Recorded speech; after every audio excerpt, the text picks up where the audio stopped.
All right, let's solve this example.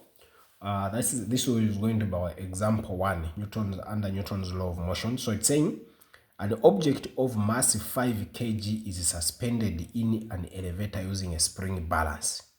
What does the spring balance read if the elevator moves upwards? So the first thing is the elevator is going upwards with the uniform velocity.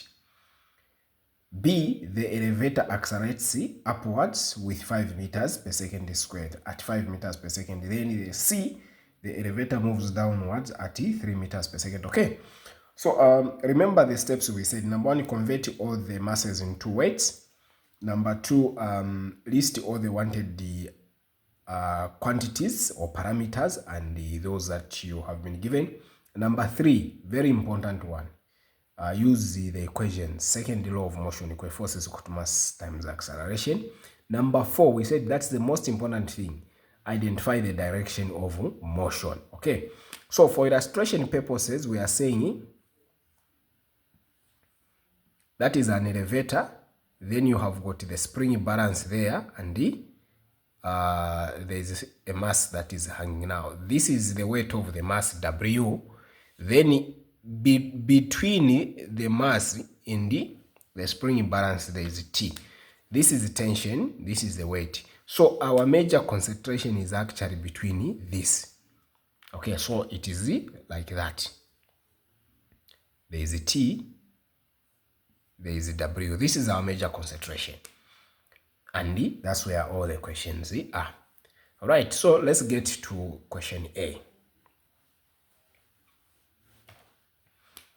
Question A is to be just something you guys are able to see. So we have got the weight and we have got tension. Okay, so A,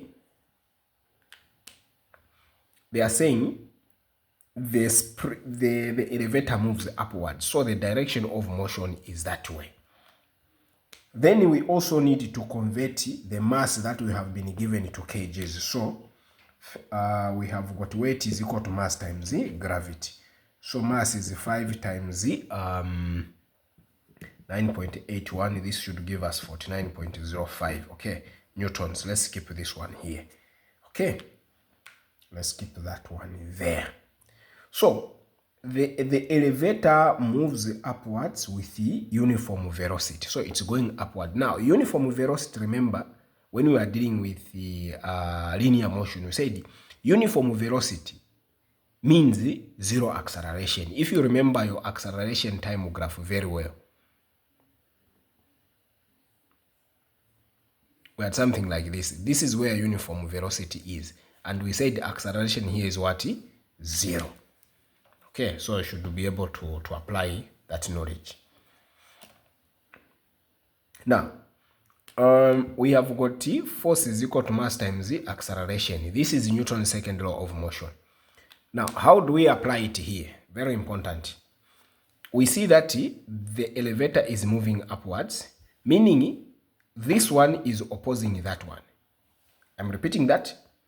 The elevator is moving upwards, meaning W is opposing T. Therefore, it's going to be T minus W is equal to mass times acceleration. I hope you catch that. Where the motion is going, that will be the first letter.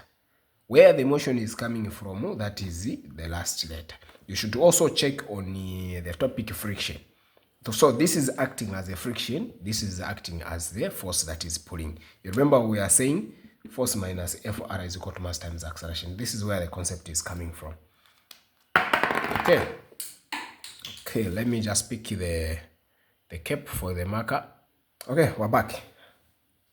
I've picked it, it's there. So that's how we get to that. The most important one is that one. Okay, so now we have got all the parameters. T is what we are looking for. W is 49.05 is equal to mass is 5, acceleration is 0.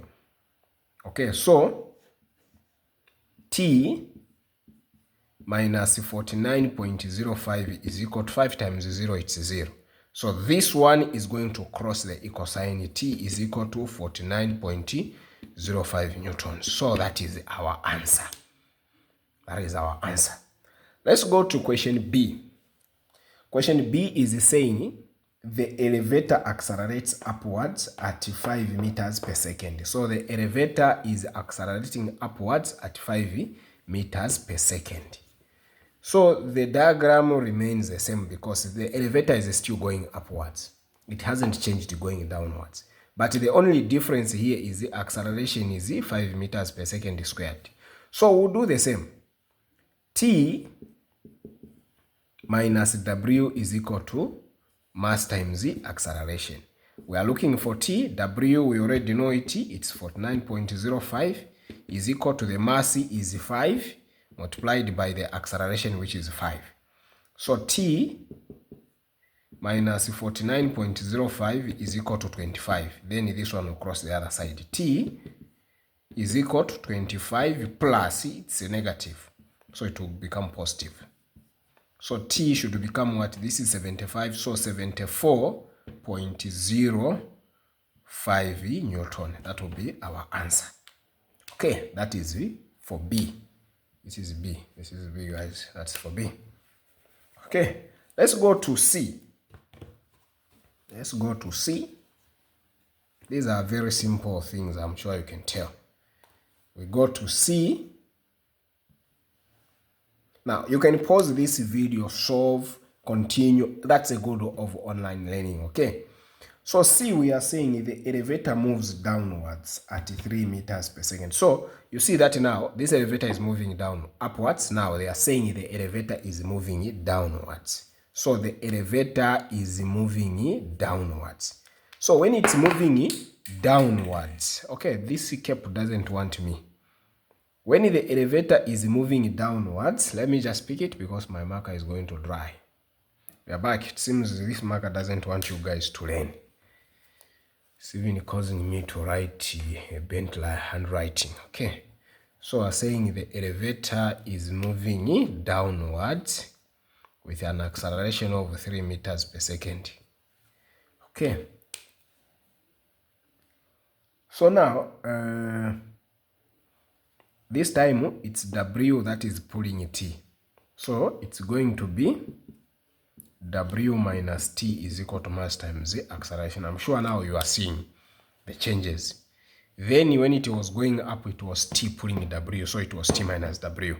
This time around, it's W minus T because it's moving downwards. So we know our W, it's 49.05 minus T is equal to mass is 5, acceleration is what? Is 3. So 49.05 minus T is equal to 15. Then what can we do? This time around, I don't want this to jump the other side because, come on, it will be negative, just take us a lot of time. So I'll say 49.05, I want 15 to jump the other side. So it will become a negative 15. Then T will jump the other side is equal to T. It becomes positive. So you subtract T, 49, pick your calculator, 49.05 minus 15, oh no, 49.05 minus 15, that should become 34.05. So T is equal to, okay, 39.04 for the sake of some people, is equal to T. Therefore, T is equal to 39.05 newtons. So that's how you solve Newton's law of motion. Remember the steps we said: convert all the masses into newtons, then list all the wanted and given parameters T and W, then notice the direction of motion, then use Newton's second law of motion to do that. So see you in the next tutorial.